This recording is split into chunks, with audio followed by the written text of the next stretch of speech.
being tried for quarterback negligence and favoritism against my guy, Shadur Sanders. This is a ridiculous complaint lodged against me.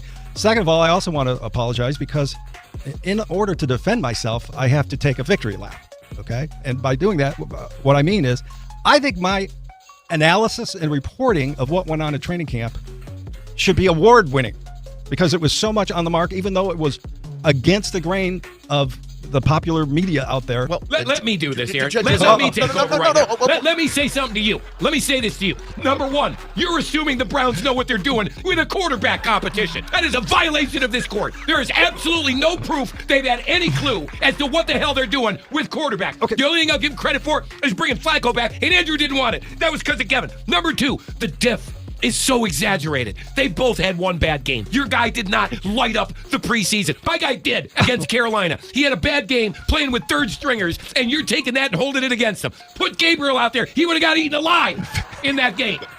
And that whole height thing is going to come back to bite you in the ass, and I'm going to take one of the biggest victory laps you've ever seen in your life. But here's the reality. If things fall apart this season, and they very well might, the Browns will have to look elsewhere. And that's when Shedur's name is going to explode. Unless, of course, they've already wrecked him, thrown him into the fire too late with no support after killing his momentum and confidence. This isn't just about one player. It's about a team that's been lost at quarterback since forever. It's about whether they finally found something real and whether they're about to blow it again. Because if they waste this opportunity like they've wasted all the others, this won't just be another failed season. It'll be the biggest missed chance of them all. If there's any NFL franchise that defines quarterback chaos, it's the Cleveland Browns. Over the last 2 decades, they haven't just missed on a few passers. They've built a graveyard of failed experiments, broken promises, and wasted potential. How long of a leash do you think Joe Flacco actually has this season with Dillon Gabriel nipping at his heels? I don't know. 4 games? I mean, I guess it depends on how those games go, but off the top of my head, I would say 4 or 5 games. You know, if as long as they're 500 or above, I would think that Flacco would stay in there, but there's a distinct possibility that they're 0-4, 0-5, 0-6. I mean, those things are very, very realistic. I think maybe.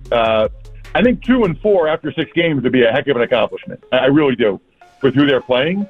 So I would think if the season goes like a lot of people will think it might, that we'd probably see Dillon Gabriel in there by week 7 against the Dolphins. But I wouldn't be shocked if it's earlier. I mean, if they're 0-4 and things go really poorly, I wouldn't be shocked if they put him in against the Vikings, although that's over in London. I don't know if they would want to do that. But I would say I think I'd be surprised if Joe didn't start at least the first 4 games. From Tim Couch to Brady Quinn, Johnny Manziel, Baker Mayfield, and most recently, Deshaun Watson.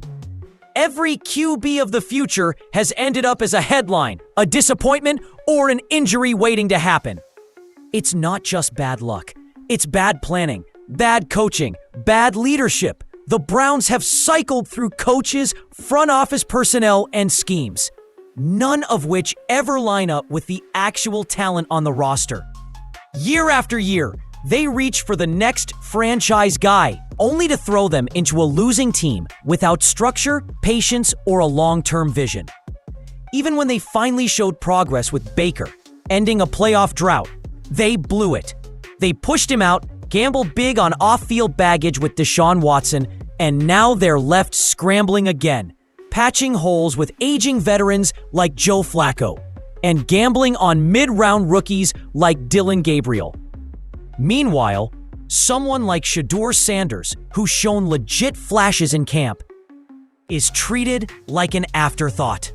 He's behind Russ Wilson. He's behind Aaron Rodgers. He's behind Justin Fields, Michael Penix Jr., Cam Ward.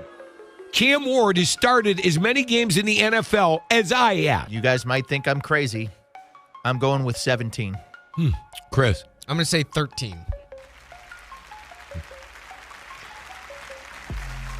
I hope you're both right. The truth is, the Browns don't just struggle to find the right quarterback, they sabotage them. And that pattern isn't just a streak anymore. It's a curse. And now, with 3 very different quarterbacks in the building and an impatient fan base breathing down their necks, the Browns are once again at the crossroads.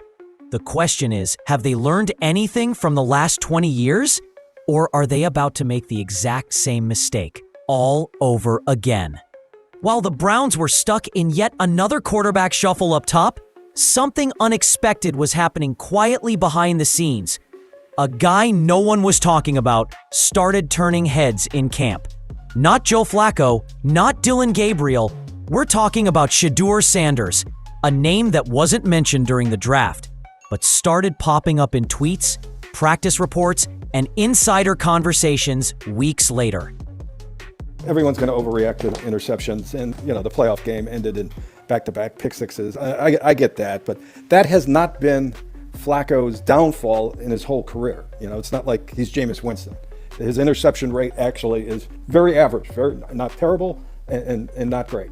He's better at avoiding sacks than he is avoiding interceptions, but he's going to take his chances, and he's going to. I contend he'll succeed on more than he does. But when he does lose the job, according to multiple sources inside camp, Shedeur was calm, consistent, and, most importantly, accurate.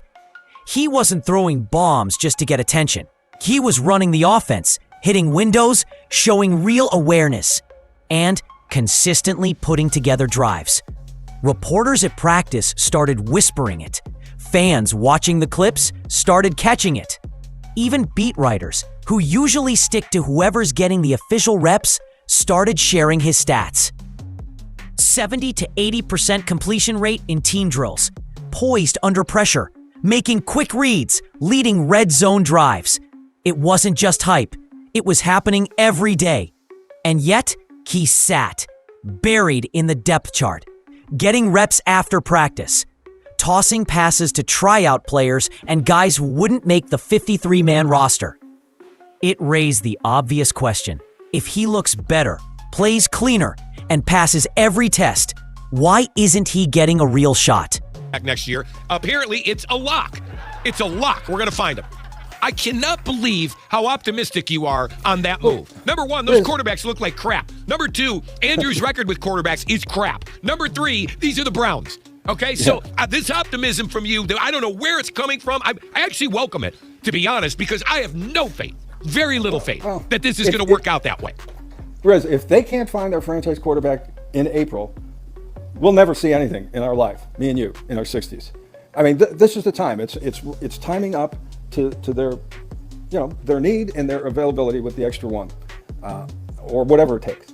So I'm confident that there are going to be 2 or 3 guys that are worthy of cashing in. Fans started asking for him to jump Gabriel for the QB2 spot. Some even wanted him to start in the preseason. But for whatever reason, maybe politics, maybe draft status, maybe just plain bias, Sanders was kept quietly in the background. And just as quickly as the buzz started building, the Browns made their move. They pushed him further down and handed the keys to the guys they thought they could trust.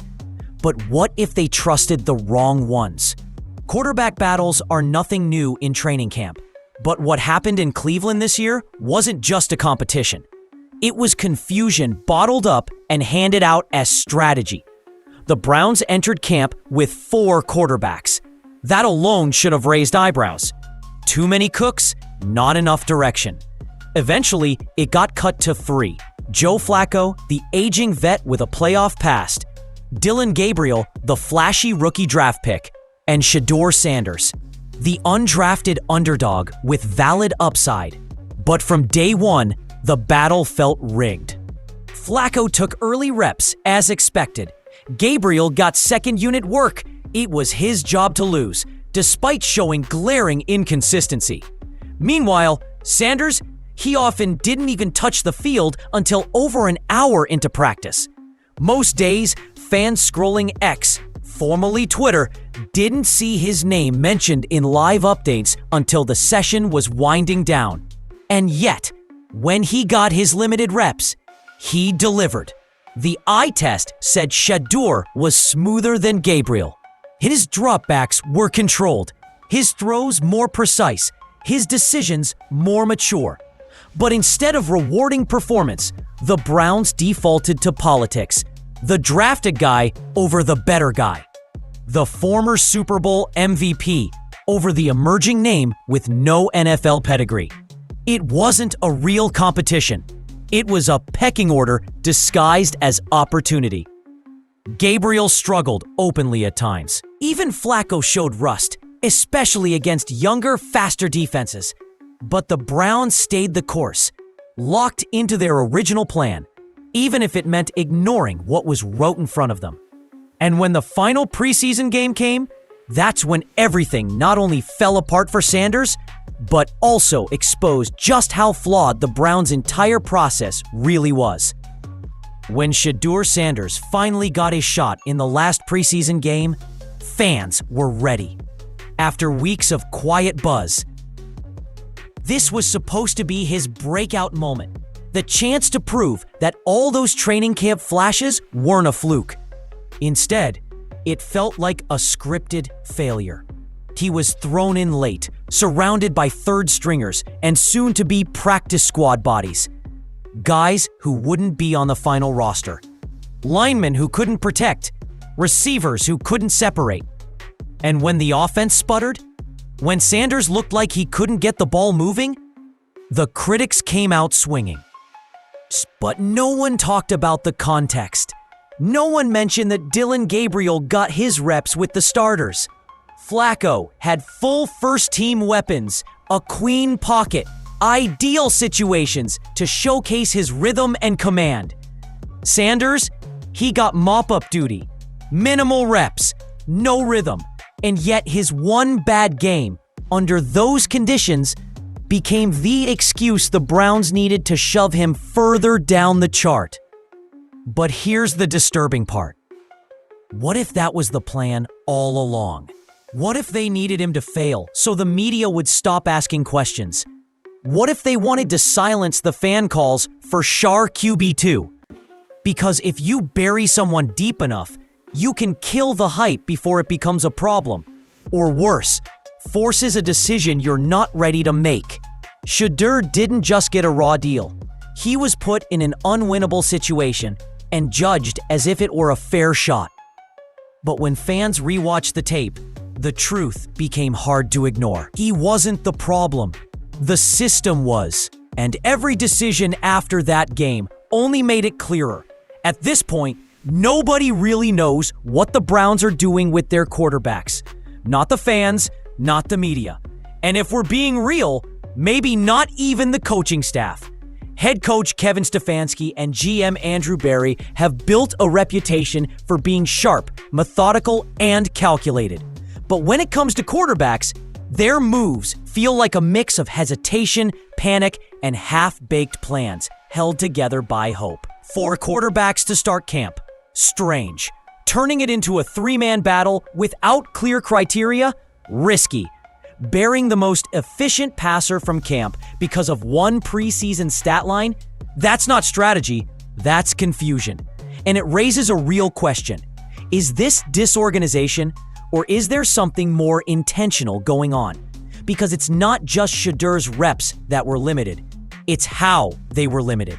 He was clearly producing, passing the eye test and the numbers test, but still getting pushed aside. Meanwhile, Dillon Gabriel, who struggled in multiple practices, was treated like a locked-in QB2 from the jump. And Joe Flacco? He got the red carpet. Veteran privilege or not, it was an obvious imbalance in opportunity.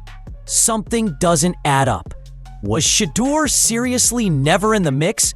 Or were the coaches protecting their ego, trying to avoid a public debate by silencing the one QB not in their original plan? Whatever the reason, the result is clear. They ignored performance and prioritized narrative. And when teams do that, they usually end up scrambling mid-season, looking for answers they already had, but passed on. And what happens when that QB carousel starts spinning out? Someone's bound to get thrown in too late to be saved. If you listen to the optimistic voices in Cleveland's front office, the backup plan is already in place. If Joe Flacco fails, If Dillon Gabriel fizzles out, if Shadur Sanders doesn't pan out, no worries, right? We'll just draft our franchise quarterback in 2026. It's the most Cleveland mindset imaginable. Next year's the year, even if history says otherwise. But here's the reality nobody inside Berea wants to admit. That star-studded 2026 quarterback class, it's already looking shaky. Week 1 of college football came and went, and it was not the fireworks show mock drafts promised. Big-name prospects underperformed. Some flat-out flopped. And the guy the Browns were reportedly scouting, Arch Manning, he's not even coming out in 2026. He's already said he's staying in school, and probably will for multiple years. So now what? You banking on a class that might not even have a true generational talent. You're assuming your record will be bad enough to land one, while also hoping your season isn't so bad that the entire coaching staff gets fired. Not a great formula. Meanwhile, you've got 3 QBs already in the building, 2 of them young, 1 of them showing flashes, and none of them developed correctly. The idea of punting on all of them just to roll the dice again next April? That's not a plan. It's desperation. And it proves one thing.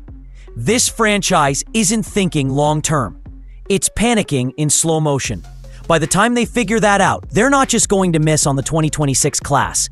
They'll have burned the talent they had right in front of them. Joe Flacco might be under center for Week 1, but make no mistake, he's on the shortest leash in the NFL. At this point in his career, Flacco is exactly what everyone expects. Smart, poised in the pocket, tough under pressure, and painfully immobile. He can still sling it, no question. There will be moments when he looks sharp, maybe even flashes of vintage Flacco. But nobody, not even the Browns, expects that to last. With a brutal schedule ahead and no elite supporting cast, the Browns could easily start 0-3, or worse, 0-5.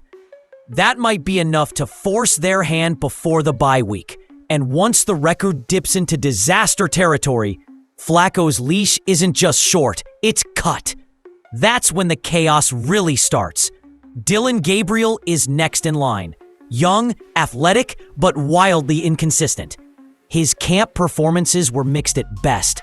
Some days sharp, others completely off script. Most scouts see developmental when they watch him. He's not ready to carry a losing team on his back. Not in this league. Not yet. So then what? You throw in Shadur Sanders mid-season after burying him behind 2 quarterbacks, stripping away his rhythm, and feeding him to third stringers all preseason? That's not a transition. It's a setup. You want to see a young quarterback fail? Put him in Week 7 against an angry defense with 0 game reps and a fan base that's already written off the season. The Browns think they're buying time with Flacco. What they don't realize is the clock is already broken, and every week they delay real decisions, the damage just gets deeper. And whoever plays next won't just be replacing Flacco, they'll be inheriting the wreckage. There's a painful irony in how this is all playing out. Coming into camp, Shadur Sanders had very little pressure on him. Undrafted, quietly added to the roster. Technically QB4, no expectations, which made what happened so interesting. He earned his buzz. He earned his shot. He didn't come in with first-round hype or a media circus. No NIL stardom, no fake headlines, just work. And yet, from May through August, he outperformed what anyone expected, including, it seems, the coaching staff. But instead of using that momentum, the Browns stalled it.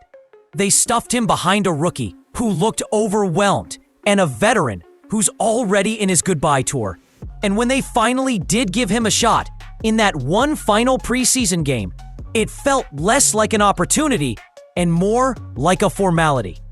Now, the question everyone's quietly asking is, did the Browns already mess this up? Because confidence and rhythm, they're just as important as talent. And this situation was mishandled every step of the way. Late reps, no real plan, terrible preseason conditions, and now an uphill battle to get any chance at all. You don't need to be a scout to see the impact that kind of treatment can have on a young quarterback. hesitation, confusion, second-guessing yourself. For a player like Shedeur, who thrives on composure and confidence, this kind of uncertainty can be career-defining or career-ending. Some fans are already saying it out loud. His best shot might be on another team. And they might be right, because if he does get a chance in Cleveland, it won't be on his terms. It'll be when everything else has collapsed and he's left to clean up the mess. You want to know how close Browns fans are to snapping? Look no further than the comment sections, Twitter threads, and Reddit boards after every camp update, every preseason rep. For a team known for pain, this quarterback situation has hit a different nerve, because this time, fans feel like they actually saw the answer, and the organization ignored it. Shadur Sanders has become more than just a backup QB. He's become a symbol of what's wrong with Cleveland football. It's about favoritism. It's about failed planning. It's about wasting talent. And in a city that's watched years of hopeful quarterbacks come and go, the idea that the team might mishandle another one isn't just disappointing. It's infuriating. Some fans want him at QB2 right now. Some want him starting. Others just want him to get meaningful reps before the year descends into chaos. But more and more people are realizing what this coaching staff might never admit publicly. That Flacco doesn't have the legs, Gabriel doesn't have the consistency, and Sanders might never get the chance he deserves. And if it doesn't happen soon, the fan base won't stay quiet. This is the same group that called out the front office for giving up on Baker too fast. That questioned the Deshaun Watson mess from the beginning. That's been begging for stability since the days of Brady Quinn. And now, they're watching another possible talent spiral down the same road. And they're not having it. The pressure isn't on Flacco anymore, or even Gabriel. It's on the Browns. Because if they get this one wrong, the franchise will lose more than just games. It might lose its last thread of patience.